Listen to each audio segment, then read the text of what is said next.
नमस्कार, स्वागत है आपका दिल्ली एनसीआर दिन भर में। आपके साथ मैं हूं मुकेश गुप्ता। खबरों पर विस्तार से जाएं उससे पहले एक नजर डाल लेते हैं अभी तक की हेडलाइंस पर। देश में नए संसद भवन के निर्माण का रास्ता साफ, सुप्रीम कोर्ट का मिला ग्रीन सिग्नल।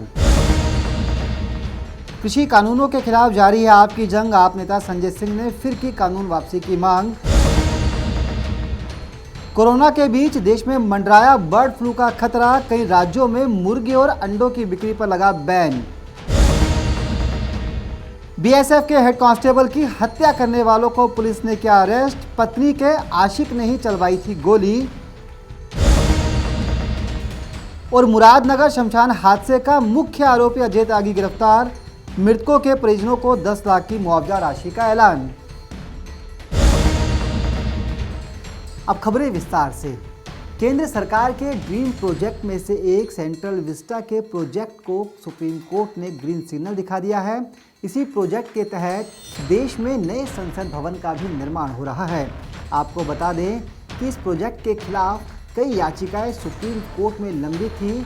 सुप्रीम कोर्ट ने आज इस मामले में फैसला सुनाते हुए कहा है कि पर्यावरण कमेटियों की रिपोर्ट के मानने के बाद साफ हो जाता है कि इस प्रोजेक्ट से पर्यावरण को किसी भी तरह का खतरा नहीं है। आपको बता दें कि कुछ दिनों पहले प्रधानमंत्री नरेंद्र मोदी ने भी संसद भवन की नई आधारशिला की नींव रखी थी।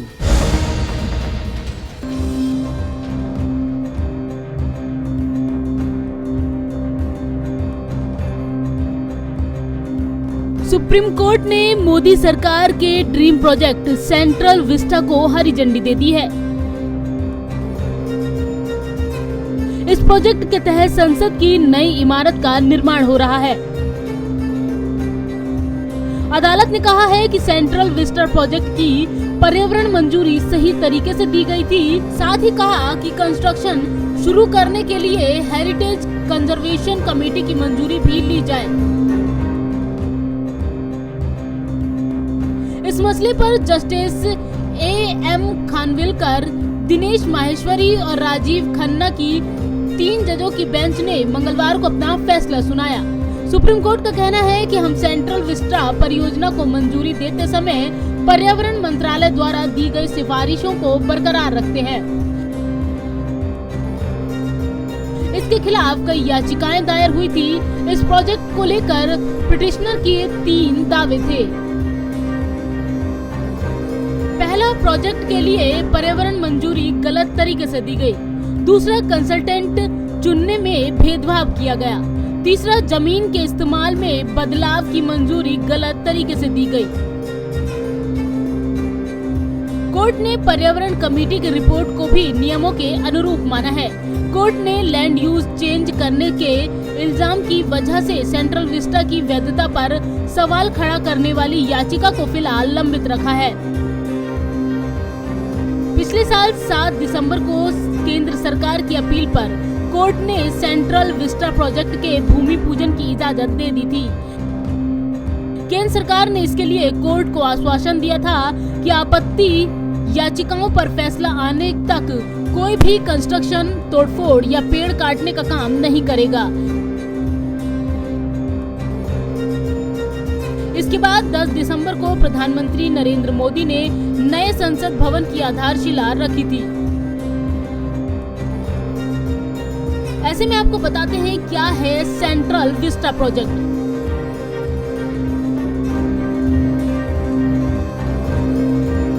सेंट्रल विस्टा परियोजना का ऐलान सितंबर 2019 में हुआ था। सेंट्रल विस्टा के मास्टर प्लान के मुताबिक पुराने गोलाकार संसद भवन के सामने गांधी जी की प्रतिमा के पीछे नया तिकोना संसद भवन बनेगा। ये 13 एकड़ जमीन पर बनेगा। इस जमीन पर अभी पार्क, अस्थायी निर्माण और पार्किंग है। नए संसद भवन में दोनों सदनों, लोकसभा और राज्यसभा के लिए एक एक इमारत होगी, लेकिन सेंट्रल हॉल नहीं बनेगा। पूरा प्रोजेक्ट 20,000 करोड़ रुपए का है। नई इमारत में एक साथ लोकसभा और राज्यसभा के 900 से 1200 सांसद तक बैठ सकेंगे। इसका निर्माण 75वें स्वतंत्रता दिवस पर अगस्त 2022 तक पूरा कर लिया जाएगा, जबकि केंद्रीय सचिवालय का निर्माण 2024 तक पूरा करने की तैयारी है। पंजाब केसरी ग्रुप के लिए संगीता सिंह की रिपोर्ट, दिल्ली।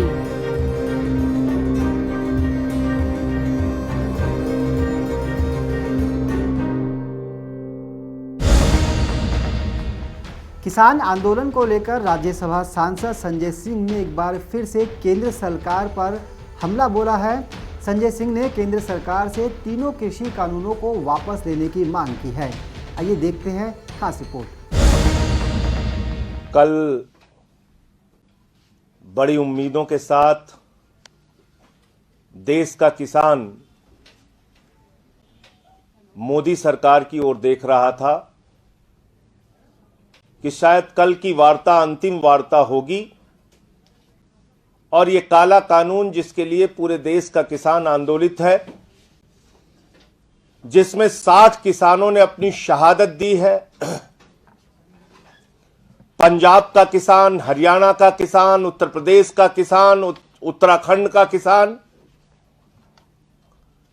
अपनी जान दे रहा है और उसके साथ सरकार दुश्मन देश के नागरिक की तरह व्यवहार कर रही है। उनके ऊपर आंसू गैस के गोले छोड़े जा रहे हैं, उनको लाठियों से पीटा जा रहा है, उनको वाटर कैनन से रोका जा रहा है और साथ ही साथ उनको अपमानित करने के लिए आतंकवादी, खालिस्तानी, पाकिस्तान से मिला हुआ, चीन से मिला हुआ, पता नहीं क्या क्या तमगा लगा रहे हैं किसानों के ऊपर। यानी देश के अन्नदाता को जिस तरह से 2 दिन पहले दृश्य सामने आया कि खट्टर सरकार उनके ऊपर गोलों की बौछार कर रही है, मिर्ची पाउडर के गोले छोड़े जा रहे हैं, ऐसा देख के लगता है जैसे किसी दुश्मन देश के नागरिक के साथ आप युद्ध लड़ रहे हैं। और ऐसा लगता है कि जैसे ऊपर से लेकर नीचे तक जनरल डायर का शासन आ गया है। जिस तरह से जनरल डायर ने गोलियां चलवा के पंजाब के हमारे भाइयों की हत्या की थी, उस तरह के दृश्य देखने को मिल रहे हैं। और इतना जुर्म सहने के बाद, यानी सरकार लाशें गिनने में लगी हुई थी, किस राज्य के लोग मर रहे हैं, पंजाब के हैं क्या, हरियाणा के हैं क्या? अरे अब तो उत्तर प्रदेश, उत्तराखंड के भी किसान अपनी शहादत दे रहे हैं। क्या चाहते हो पूरे देश का किसान मरने के लिए लाइन में खड़ा हो जाए? तब तुम्हारी कुंभकर्ण की नींद खुलेगी? क्या आप चाहते हैं? लोकसभा में इस बिल का विरोध हुआ, राज्यसभा में इस बिल का विरोध हुआ, सड़क पर इस बिल का विरोध हो रहा है, ऑर्डिनेंस के जरिए चोरी चुपके पिछले दरवाजे से आपने बिल पास किया, पार्लियामेंट में चर्चा तक नहीं कराई इस पे। और ये बिल जो अडानी की गुलाम सरकार ने पूंजीपतियों के लिए बनाया है, किसान भी अपना मन बना के आ चुके हैं कि जब तक ये काला कानून वापस नहीं होगा तब तक आंदोलन जारी रहेगा। और आम आदमी पार्टी के नेता अरविंद केजरीवाल जी ने भी दृढ़ संकल्प ले लिया है कि संसद से लेकर सड़क तक, सेवादार से लेकर सांसद और जनप्रतिनिधि और मुख्यमंत्री के नाते, विधायक के नाते, हमारा एक एक कार्यकर्ता किसानों का साथ देगा और इस बिल का जमकर विरोध करेगा, सड़क पर भी और संसद में भी, विधानसभा। एक तरफ अभी देश कोरोना महामारी से जूझ ही रहा था, तो दूसरी तरफ देश के कई राज्यों में बर्ड फ्लू का खतरा भी सामने आने लगा है। आपको बता दें कि हिमाचल, मध्य प्रदेश, राजस्थान, गुजरात के बाद अब केरल में भी पक्षियों की अचानक मृत्यु के कुछ मामले सामने आए हैं। इन तमाम मामलों को देखते हुए राज्य सरकार एहतियात बरत रही है, जिसके चलते देश के कुछ राज्यों में अंडे और चिकन की बिक्री पर रोक लगा दी गई है।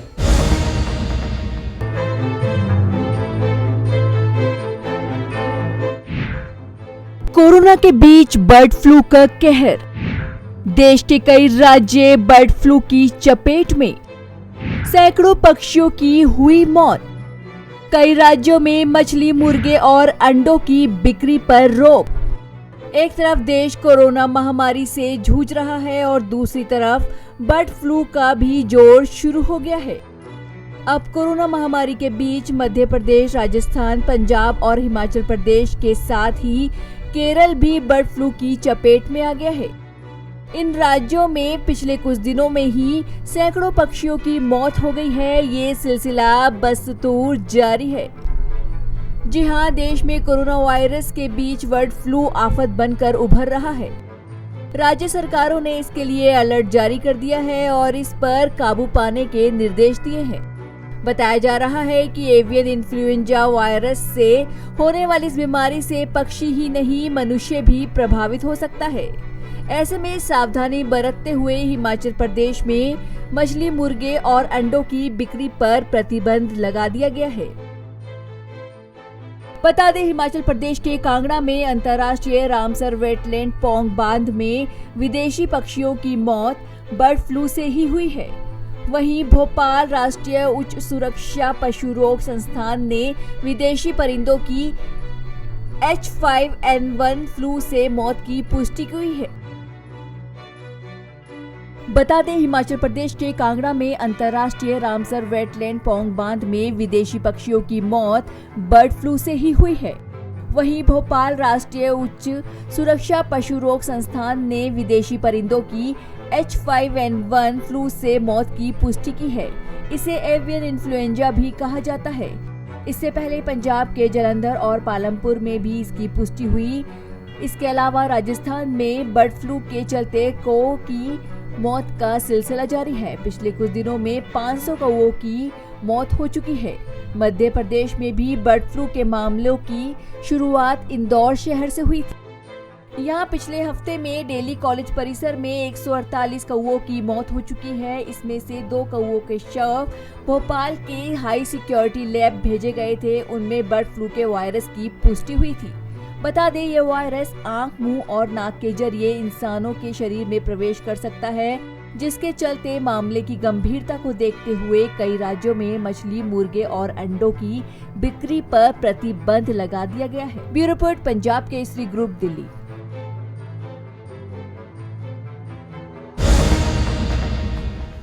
दिल्ली पुलिस ने बीएसएफ के एक हेड कांस्टेबल की हत्या के मामले में पत्नी सहित 2 लोगों को गिरफ्तार किया है।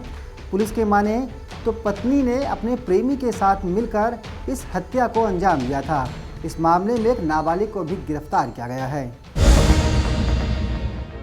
दिल्ली पुलिस ने किया बीएसएफ के हेड कांस्टेबल की हत्या करने वालों का खुलासा। पत्नी समेत किया 2 आरोपियों को गिरफ्तार। हत्या में नाबालिग भी शामिल, जिसे हिरासत में ले लिया गया है।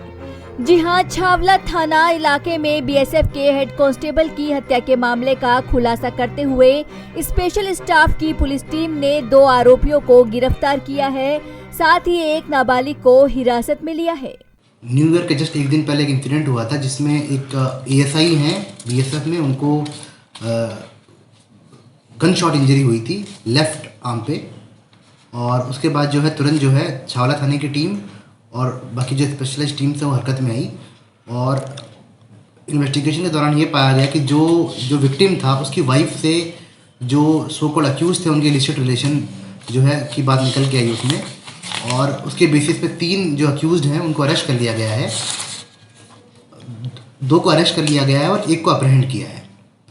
सुनील सोनू करके है मेन अक्यूज्ड है और इसने जो है 2 लड़के थे उनको हायर किया था फायरिंग के लिए और उनको अलवर से लेकर आया था जहाँ के रहने वाला है खुद।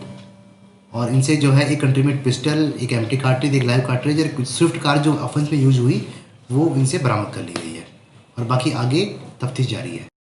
पुलिस के अनुसार बॉर्डर सिक्योरिटी फोर्स में हेड कांस्टेबल की पोस्ट पर तैनात एक जवान को 31 दिसंबर को तड़के गोली मार दी गई थी। गोली उसके फेस और बाह में लगी थी। वारदात के समय वो स्कूटी से स्टेडियम से घर वापस लौट रहे थे। उसी दौरान अज्ञात बदमाश उनके पास पहुंचे और उनमें से एक ने उन पर गोली चला दी, जिसके बाद पुलिस ने इस मामले में पत्नी समेत 2 बदमाशों को गिरफ्तार किया है, जिनमें अक्षय उर्फ गोलू और एक नाबालिग शामिल हैं। गोलू स्टेट लेवल का जूडो प्लेयर है। डीसीपी संतोष मीणा ने बताया कि वारदात में इस्तेमाल किया गया हथियार और स्विफ्ट कार भी बरामद कर ली गई है। बताया जा रहा है कि जवान की पत्नी के आशिक ने दोनों बदमाशों को हायर किया था और हेड कांस्टेबल पर गोली चलवाई थी और अब पत्नी को भी गिरफ्तार कर लिया गया है। इस ऑपरेशन को विजय सिंह यादव की देखरेख में इंस्पेक्टर नवीन कुमार, सब इंस्पेक्टर हरि सिंह, दीपक, एएसआई जयवीर, उमेश की पुलिस टीम ने किया है। इस मामले में 100 से ज्यादा सीसीटीवी फुटेज की जांच की गई और फिर पुलिस ने आरोपियों को गिरफ्तार कर लिया। फिलहाल तीनों पुलिस की हिरासत में है और हेड कांस्टेबल की पत्नी से भी पूछताछ की जा रही है। पंजाब केसरी ग्रुप के लिए करुणा ठाकुर के साथ नवीन कुमार, निश्चल की रिपोर्ट, दिल्ली। मुरादनगर शमशान घाट मामले के मुख्य आरोपी ठेकेदार अजय त्यागी को 36 घंटे बाद आखिरकार गिरफ्तार कर लिया गया है। यूपी के मुख्यमंत्री योगी आदित्यनाथ ने इस मामले में सख्त कार्रवाई करते हुए संबंधित ठेकेदार और इंजीनियर के खिलाफ एनएसए लगाने की बात कही है। इतना ही नहीं, सीएम कार्यालय से आदेश जारी किया गया है कि जो भी नुकसान हुआ है उसकी भरपाई इन्हीं लोगों से की जाए। मुरादनगर शमशान हादसे के मुख्य आरोपी ठेकेदार अजय त्यागी को पुलिस ने गिरफ्तार कर लिया है। हादसे के बाद से अजय त्यागी फरार था। पुलिस ने 3 लोगों को पहले ही गिरफ्तार कर लिया था, लेकिन ठेकेदार अजय त्यागी फरार था, जिसकी गिरफ्तारी के लिए गाजियाबाद के एसएसपी ने उसके ऊपर 25,000 का इनाम रखा था। खबरों की माने तो गाजियाबाद एसएसपी ने अजय त्यागी की गिरफ्तारी के लिए सोमवार को ही 5 टीमों को लगा दिया था। इस दौरान पुलिस को सूचना मिली कि अजय त्यागी शहर से बाहर है, जिस पर कार्रवाई करते हुए पुलिस ने गाजियाबाद के बाहर से अजय त्यागी को गिरफ्तार कर लिया। पुलिस मंगलवार को अजय त्यागी को कोर्ट में पेश कर सकती है। वहीं यह भी अवगत करा दें कि उसी देर शाम जो है पुलिस द्वारा एक मुकदमा भी पंजीकृत किया गया, जिसमें 4 लोगों को नामजद करते हुए एवं अन्य अज्ञात लोगों के विरुद्ध उचित धाराओं में मुकदमा दर्ज किया गया था। इसी के क्रम में अगले ही दिन 4 तारीख की प्रातःकाल को 3 नामजद अभियुक्त, जिसमें सुपरवाइजर आशीष, जेई और वहां के अधिशासी जो अधिकारी हैं, इन तीनों को पुलिस द्वारा गिरफ्तार करके जेल भेजा गया। वहीं विवेचना प्रचलित रखते हुए उचित धरपकड़ करते हुए 5 टीमें जो गठित की गई थी, उनके द्वारा मुख्य ठेकेदार, जिसपे ऊपर मेरे द्वारा 25,000 रुपये का इनाम कल शाम को रखा गया था, उसको भी देर रात्रि पुलिस द्वारा गिरफ्तार कर लिया गया है। इससे सघन पूछताछ अभी जारी है और इसको भी जेल भेजा जा रहा है। विवेचना अभी प्रचलित है। कठोरतम दंडात्मक कार्रवाई के लिए समस्त टीमों को अवगत करा दिया गया है। गाजियाबाद के मुरादनगर शमशान हादसे पर मुख्यमंत्री योगी आदित्यनाथ ने सख्त कार्रवाई की है। सीएम योगी ने घटना के लिए जिम्मेदार इंजीनियर और ठेकेदार के खिलाफ एनएसए लगाने का आदेश दिया है। साथ ही पूरे नुकसान की वसूली दोषी इंजीनियर और ठेकेदार से करने के भी निर्देश दिए हैं। ठेकेदार को ब्लैकलिस्ट में डाल दिया गया है। मुख्यमंत्री योगी आदित्यनाथ ने डीएम और कमिश्नर को नोटिस जारी करके पूछा कि जब सितंबर में ही 50 लाख से ऊपर के निर्माण कार्यों का भौतिक सत्यापन करने का स्पष्ट निर्देश दिया गया तो चूक क्यों हुई। इसके साथ ही मृतक परिवारों को 10-10 लाख की आर्थिक सहायता और इसमें आवासहीन परिवारों को आवासीय सुविधा मुहैया करवाने के भी निर्देश दिए हैं।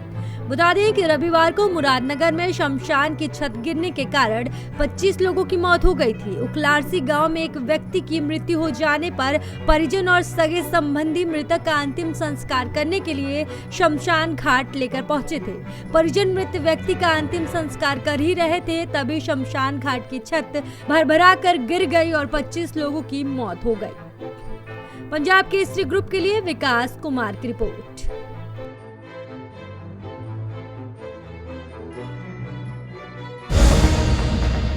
दिल्ली एनसीआर से जुड़ी खबरों के इस बुलेटिन में फिलहाल के लिए इतना ही। मुझे दीजिए इजाजत। नमस्कार।